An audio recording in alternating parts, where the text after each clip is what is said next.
All right, light afternoon slate with just 2 games. The Falcons Commanders on Sunday night. Dolphins at Browns on CBS at 4:05 Eastern.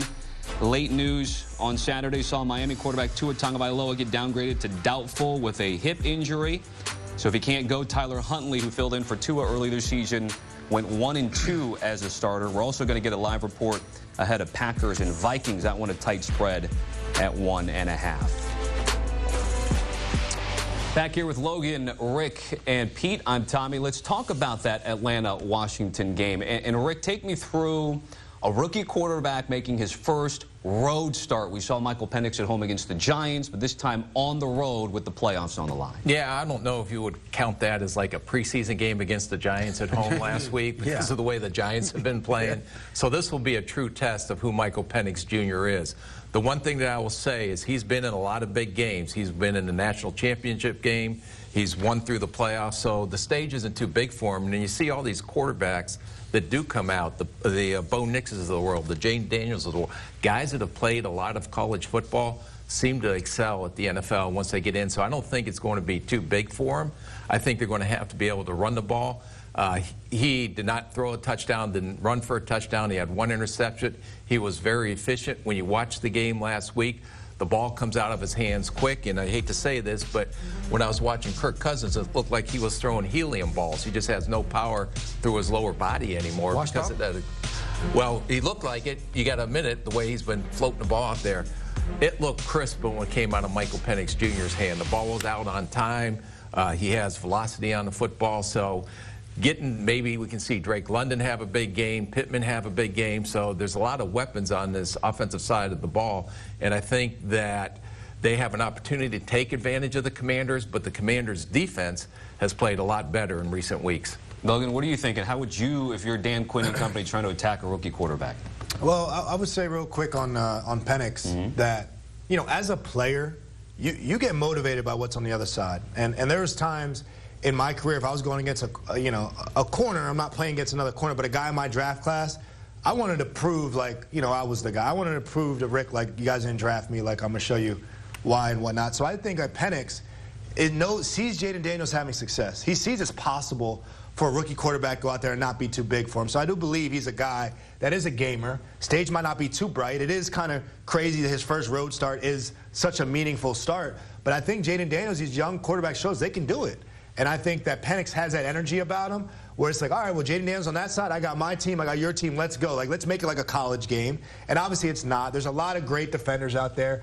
Dan Quinn and them are going to attack him. They're going to give him man-to-man coverage, right, because they don't have a ton of speed on their offense, in my opinion. Their receivers are bigger and stuff. And Mooney got some movement to him. But if I was playing Atlanta and I'm Dan Quinn, I'm bringing some pressure on the quarterback, making him process it, and put a lot on his plate early. But I think this guy's going to be able to respond. I think both the quarterbacks will play well. I don't really look into the weather too much. I know that has something to do with it. But Where's Jamie? All right, we don't have Jamie here for the weather report. But I think both quarterbacks will play well, but there'll be a lot thrown at him. It's going to be a big, big environment. You know, you talk about his game experience. I mean, he is basically your age. I mean, isn't he like 20? I mean, he's played a lot of football. COVID years. And, you know, the thing about him is everything he's come through.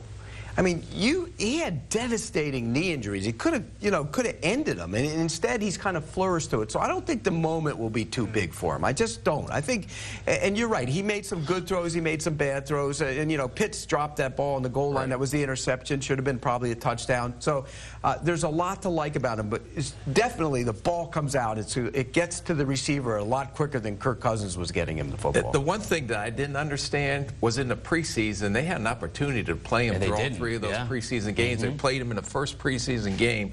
Why not just give him some game reps as part of his development? And they decided to shut him down after week 1 in the preseason.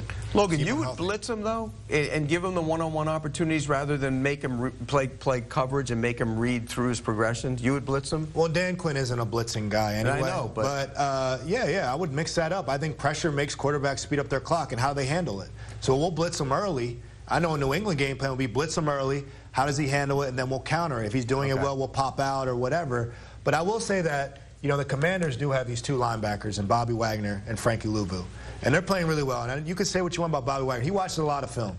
And if you have some tendencies, or you're just going to run some rookie plays out there, some spacing, some just simple quarterback one-on-one plays, Bobby Wagner's going to be standing right at that spot you want to throw it at. Those are some two smart linebackers, and a linebacker like Bobby Wagner can make it a long day for you because he can figure out your plays pretty quickly. Well, the other thing is we forgot is, and we finally saw him last week, was Lattimore was added. So that gives Dan Quinn a Diggs-type corner that he had in Dallas. And now Lattimore was knocking the rust off a little bit last week, but also Sanders still, the rookie corner from Michigan, has really come on as of late as well. By the way, the guy you hired as a general manager, he's cleaned house up there. They cut a second-round pick yesterday, too. I mean, he's cleaned every pick that was there before him. He's got rid of every one of them, Adam Peters. Good for him. Yeah, right? That's what you do. You bring your own guys in. Just a reminder for Atlanta, they do own the tiebreaker over the Bucs for that NFC South title.